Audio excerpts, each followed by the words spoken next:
Hey guys, welcome to another episode of the A3U Review. In this episode, we're going to take a look at ToyWorld M.A.D.L.A.W.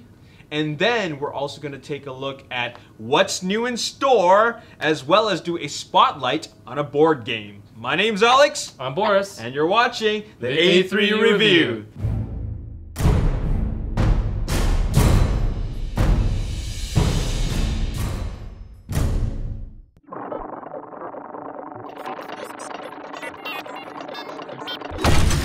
Today we're taking a look at ToyWorld M.A.D.L.A.W. I guess he walks around in land and water and so he accumulates a lot of mud. Okay. Yeah, that's I'm thinking. I don't know. Let's take a look at him. So first impressions, I actually liked it a lot. When it first comes out of the box, it's actually in dinosaur mode, so I had to transform it. And I have to say that I like the actual transformation a little bit better than the Fansproject Columpio. It had a few things that surprised me. Not to say that the Fansproject one had any bad transformations.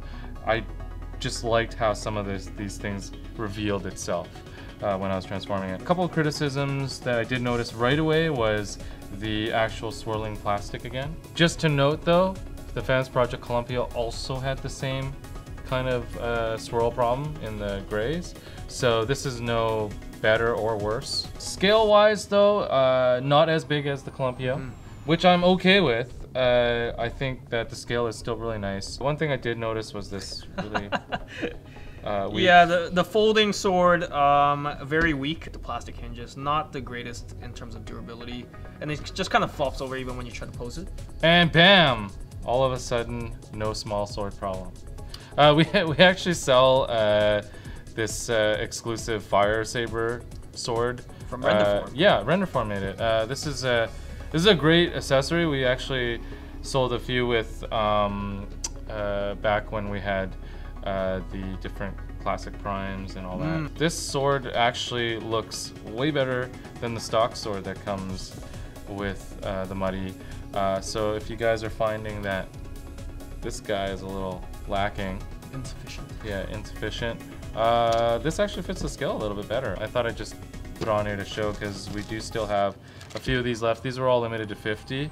I'm actually surprised we even have like a few left on these ones. Yeah, it's a really high quality sword, and I think they're only $20 in store and online. So you guys should check it out, pick it up. I mean, overall, it's aesthetically pleasing. Of course, there's some chrome on the back plate, the chrome on the head. There's also, like, even when you pull this off, the translucent, spot where, they used to have the mech riders. And then a little spot for some decaling. I thought that was a nice touch. Put a decal in there, it'll look really good. Just a few things on the mechanics of it. I mean, it does have some loose hinges. I don't know if they're all like this. I haven't heard too much about complaints for this being a common issue, but I have heard of a few. So, that is something to be careful of. As you can see, it just slowly moves down because there's not enough friction.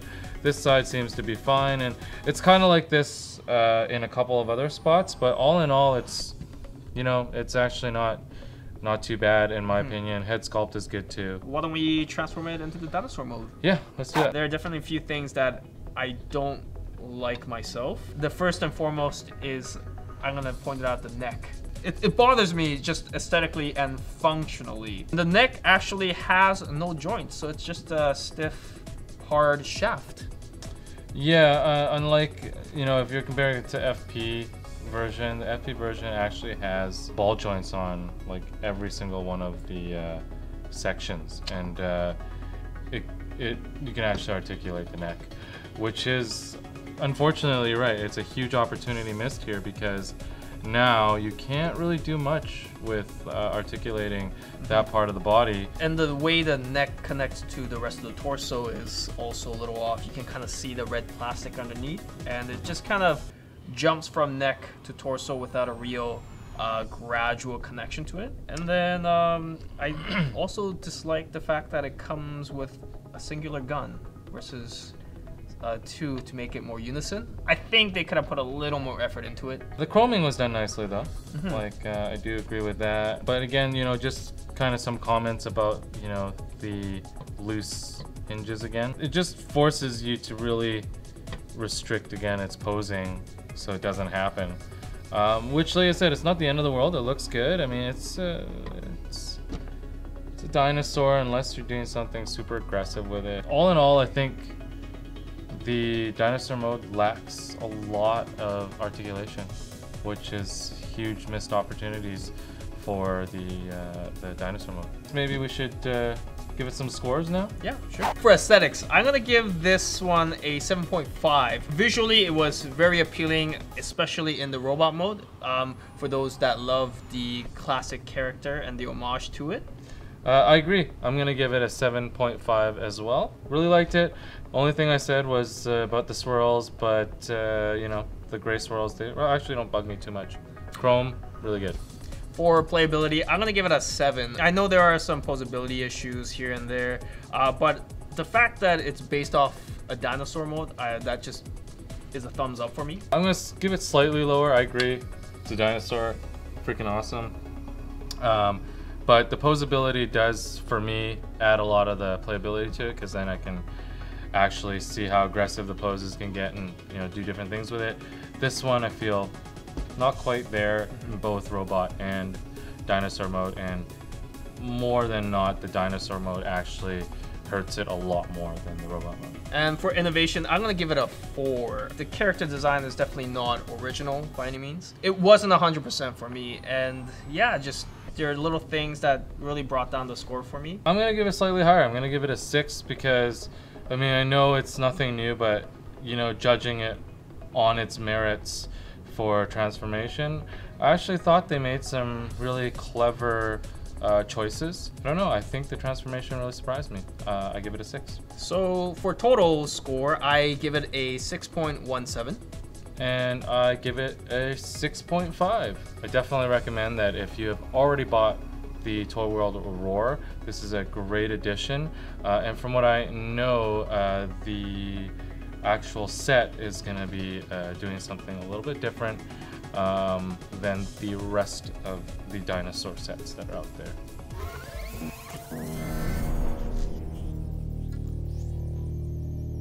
So here's the segment where we talk about what's new in store, and we have Nick with us talking about Gundam. So what do we have in the Gundam department? So here we first have the RE Reborn 100 grade Nightingale. This one is from an older series, very appealing to some of the older classic series fans. And what this is essentially, it's not quite a high grade, and it's not quite a master grade. It's something in between. And what they wanted was, because of the sheer size in terms of the scale of the kit, they wanted some detail, but what they did was they also wanted to keep the cost down, so they decided to scrap out some of the details like the inner frame that the master grade would have. So here we have the amazing Red Warrior kit from the new series, the Gundam Build Fighter Tri. And then to our right, another new kit from a different series, the G-Reco series, the Space Johannam Klimnik-Use. A very long name, I know. Both are new and represented well in the animes, but definitely the Amazing Red Warrior has a little influence from the older series of Gundams, and they just decided to revamp it and kind of get some of the older fans back into the newer series. So what I have in front of me is the new Hot Toys movie masterpiece, Robocop. And this is MMS-202D04. What that all means is that this is the 202nd movie masterpiece figure and the 4th figure in their die-cast line. Now, the keyword being die-cast because this is the 2nd iteration of Robocop. The first one came out in, I can't remember, 2004 or 2005. But that one was all plastic. Now, with this new updated version, it offers a number of updated things. Would you happen to know what they are? Yeah, I do. The die-cast being the biggest part, basically in the arm joints as well as the calves and the bottom of the leg there. That whole thing is actually die-cast. It's actually really nice because it gives it really great stability. It also comes with a die-cast version of the gun. I didn't really use it because it actually just hard to pose, it's so heavy. But it still comes with a plastic version of the gun, so highly posable. And I believe it comes with a base and the glowing LED Robocop sign. Oh, and it also has the battle damage chest, right? Yeah, yeah. So the battle damage chest and the helmet is battle damage. It just swaps out through magnet. Yeah. And then this one talks. Yeah, it's got an audio feature there that has recorded lines from the movie. Yeah, and you actually use a remote and you trigger it. And when you take off the chest piece, you'll see there's like a speaker right on its right chest. You do have to put in a couple of weird old camera batteries. They're LR1s. You need 2 of those. Doesn't come with the actual box, so FYI, you gotta go buy it. They're not hard to find. You can find it like pretty much at any, store that carries like lithium batteries. So what do we have in the Transformers and third-party front, Boris? We have some new arrivals from Takara. Okay. The Legend series again. We don't have RC to show because it actually is now sold out. It's super hot. If you guys haven't gotten one, I highly recommend you source one. They are super hard to find right now. And that would be LG10. LG11 here is Chromia, and then you have LG12 Windblade.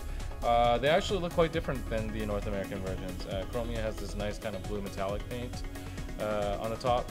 Windblade has a slightly different reddish than the North American. A lot of people have really commented on how nice the box art is and everything as well. Moving on. Third party, we got the Evila Star from ToyWorld. As you guys can see, this transforms into 3 modes. The space shuttle, robot mode, and the train mode. It kind of follows a different color scheme, the e-hobby scheme that we know of. I actually don't have it transformed into the robot because, we'll probably do a review on it some other time. Yeah. I highly recommend it. It's actually a really, really great looking figure, and just right now in the train mode, as you can see, it actually is really high quality plastic. The design and size is done really well. Moving on, we got the newest of the Function X line, the M.A.D.L.A.W. Colors turned out a lot better than I expected, so it's pretty nice. We also have the Ordin Fenrir. Yeah, it's what? Fenrir. Yeah, Fenrir, right? It's I forgot the reference right now. It's on the tip of my tongue, so I'm not gonna get into it. Norse gods. Thank you. I'm glad we have you here. It definitely is, though. So basically, this is the 3rd of the series of this combiner set. There is also the R07 Fella Saber, which attaches as kind of a 6th possible limb that you can put on the Feral Rex figure. This one's pretty cool, actually. People don't give enough credit for the little mods done to it. It actually makes this figure, it gives the old, I guess it was the Tigress, kind of a new spin, and it looks really great. I like it, so you should definitely check it out in the store. That's right, you can check out any of this stuff in the store as well as online. You can check out any of these products at aegis3nup.com. The Robocop and other 1/6 products are at urbansamuraishobbies.com, and then the Gundam, you can check it out in the store.